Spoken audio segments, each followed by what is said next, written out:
आणि यानंतर आपण मुंबईमध्ये अजित पवारांच्या शोकसभा जी आयोजन करण्यात आलेली आहे त्या शोकसभेसाठी मुख्यमंत्री देवेंद्र फडणवीस हे पोहोचलेले आहेत।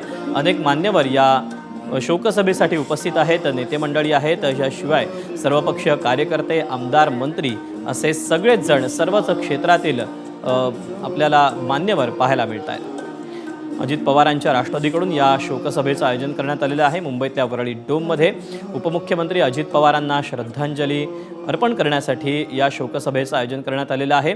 या शोकसभेसाठी राजकारण असेल, क्रीडा असेल, उद्योग असेल, कला अशा विविध क्षेत्रातील मान्यवर आणि दिग्गज जे आहेत ते दाखल झालेले आहेत। मंत्री चंद्रशेखर बावनकुळे हे देखील पोहोचलेले आहेत। याशिवाय माजी सरन्यायाधीश भूषण गवई, मुख्यमंत्री देवेंद्र फडणवीस, उद्योगपती गौतम अदानी यांच्यासह विविध क्षेत्रातील मान्यवर या ठिकाणी सध्या आपल्याला पाहायला मिळतात। उपमुख्यमंत्री सुनेत्रा पवार या देखील उपस्थित आहेत। अगदी थोड्याच वेळामध्ये या कार्यक्रमाला सुरुवात होईल।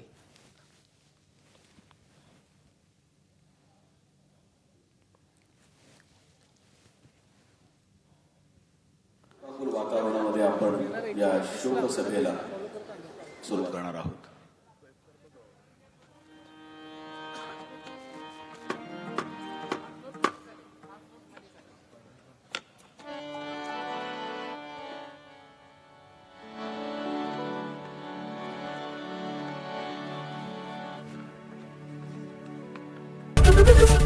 एबीपी माझा, उघडा डोळे बघा नीट।